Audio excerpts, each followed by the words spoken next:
Reasi court attend करके वापस आ रहे हैं, तो इस वक्त की चर्चा जो है आज पूरे हिंदुस्तान के अंदर कि 1 जुलाई को, इसी 1 जुलाई आने वाली को, यहाँ पर जो है 3 कानून जो बनाए हैं भारत सरकार ने, criminal procedure code, Indian penal code और जो एविडेंस एक्ट है, ये तीनों की शक्ल बदल दी गई है, तीनों का प्रावधान बदल गए हैं, काफ़ी इसमें से ख़त्म कर दिए गए हैं, काफ़ी सारे नए लाए हैं। तो ये 1 जुलाई को इम्प्लीमेंट होने जा रहे हैं, जो कि इस वक्त मैं समझता हूँ हर वकील के लिए, हर करने के लिए, हर सीनियर के लिए ये बड़ा ज़रूरी है कि इसका पूरा अध्ययन करें, क्योंकि ये क्रिमिनल प्रोसीजर कोड पूरा ही अब जो प्रोसीजर ले डाउन करता है वो सारा ही पूरा जो पुराना है वो सारा रिट्रांसपेक्टिवली अप्लाई करने जा रहा है।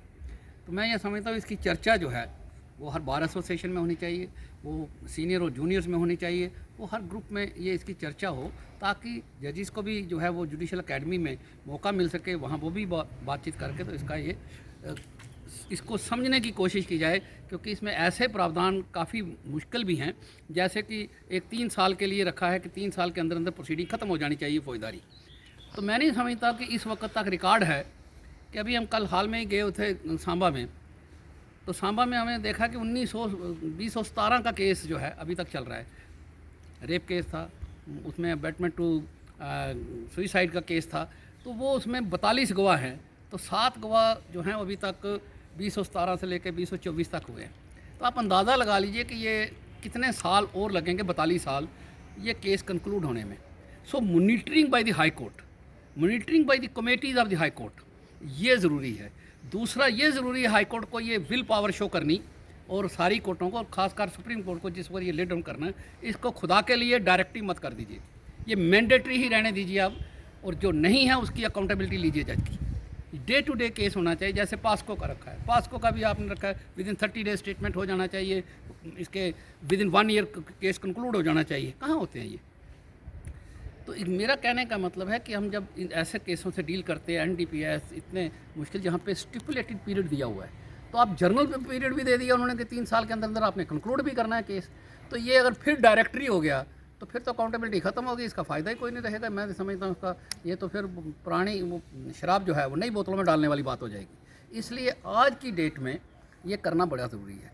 अभी एक और हाल में फ़ैसला जो डिवीज़न बेंच सुप्रीम कोर्ट ने लिया है, क्योंकि वहाँ सिंगल बेंच होता ही नहीं सुप्रीम कोर्ट में, तो जस्टिस राजेश बिंदल जी जो जम्मू कश्मीर जज रह कर गए हैं, तो उनका पिछले हाल ही दिनों में उन्होंने बड़ा एक अहम डिसीजन लिया, और उसका जो आगे उसका डिटेल जजमेंट्स आने वाली हैं वो ये है कि मुस्लिम गर्ल्स को, मुस्लिम औरतों को जो है सक्सेशन राइट जो है आफ्टर डेथ वो इक्वल क्यों नहीं है as per the constitution. Article जो 14 है इक्वालिटी बिफोर लॉ, तो वो उन्होंने इस पॉइंट को ब्रॉडली लिया है कि मच टाइम इज़ लैप्स्ड। तो ये हमने पूरी डिटेल में जितना ऑर्डर आया था हमने छापा भी है जस्टिस राजेश बिंदल जी का। मुबारक है उनको कि उन्होंने कम से कम एक इनोवेटिव सोच ली है कि भाई साहब औरतों को भी पूरा हक मिलना चाहिए, बराबर का हक मिलना चाहिए। हम यूनिफाइड कोर्ट की बातें करते हैं, बाकी बातें करते हैं, जो हक की बात है वो तो पहले करिए। तो मैं समझता अगर ये फैसला भी आ गया तो ये मैं अपने आप में एक कॉन्स्टिट्यूशनली भी और हिस्टोरिकली भी इसकी बड़ी अहमियत होगी। खासकर मुस्लिम औरतों को एक हक मिलेगा, जितनी भी हैं, तो irrespective of caste, colour, creed, जितना भी है, ये सारी औरतें जितनी भी हिंदुस्तान के अंदर विधान के मुताबिक ये बराबर हो जाएगी। इसी तरह से इन्हीं दिनों पे जस्टिस जुनैल पर भी उन्होंने एक फ़ैसला सुनाया जस्टिस बिंदल साहब ने, तो उसमें भी उन्होंने काफ़ी प्रावधान ले डाउन किए हैं, गाइडलाइंस ले डाउन किए हैं फॉर द ट्रायल कोर्ट्स। तो मैं समझता हूँ कि इस वक्त अहम ज़रूरत ये है कि हम टेक्नोलॉजी का फ़ायदा उठाएँ। इस वक्त अहम ज़रूरत है कि हम इस जो डेली केसेस सुप्रीम कोर्ट के आ रहे हैं उनकी चर्चा करें, और वो चर्चा सिर्फ यहाँ तक महदूद नहीं रखें, वो चर्चा जो है वो लोअर कोर्ट्स तक जानी चाहिए इन द हायरार्की।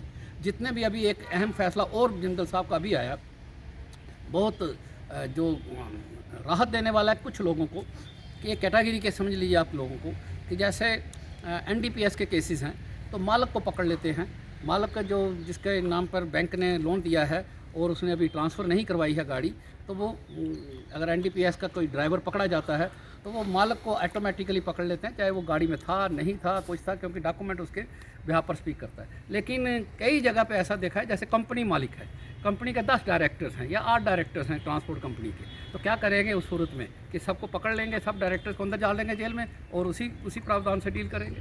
ये दूसरा उसका पहलू जो भी जस्टिस जयेश बिंदल जी ने बड़ी डिटेल जजमेंट इस पे दी है। उन्होंने कहा है कि ये 3 इंग्रेडिएंट्स जो हैं मालिक के लिए कोएग्जिस्ट करने चाहिए। पहला इंग्रेडिएंट जो है, जो रजिस्ट्रेशन होती है, वो एनफ नहीं है।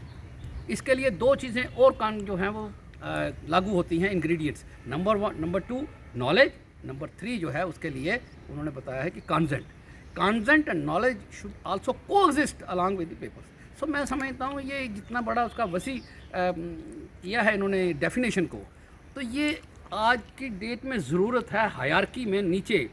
जजेस of the session court should not be afraid of it. Bar bar supreme court chief justice ने कहा है कि साहब डरने की कोई बात नहीं है, आप दिलेरी के साथ अमल दरामद में लाइए जो गाइडलाइंस हैं, अमल दरामद में लाइए। लेकिन ये होता क्या है, जनरली कि इग्नोर कर देते हैं, साहब हाई कोर्ट देखेगी, सुप्रीम कोर्ट देखेगी। लेकिन जजेस तो जजेस हैं, क्योंकि वो चाहे हायरार्की में मुंसफ हो, चाहे वो सेशन जज हो। कल सेशन जज नहीं, ऊपर और 15 दिन के बाद, महीने बाद, 2 महीने बाद उसका एलिवेशन हो जाता है, तो वही हाई कोर्ट जज बन जाता है। वही हाई कोर्ट जज जो आज बनता है, वही सुप्रीम कोर्ट जज ऊपर एलिवेशन हो जाती है उसकी। So meaning thereby they are well trained for this purpose. तो उस ट्रेनिंग के अंदर हायरार्की में जो है, जो सुप्रीम कोर्ट ने लिखा है वो आयद होना चाहिए डिस्ट्रिक्ट एंड सेशन जजेस पर, और दिलेरी से उसी जजमेंट को उनको इम्प्लीमेंट करना चाहिए, ना कि लाइलो करके इग्नोर कर दें या कहें उसको क्लाइंट्स को छोड़ दें, आप अपने बारे में जाइए, आप देखिए जो आगे ऊपर जाइए आप। Thank you very much. चर्चा हम जारी रखेंगे, कानून की निगाह से क्या क्या आगे आता है देखेंगे। Thank you.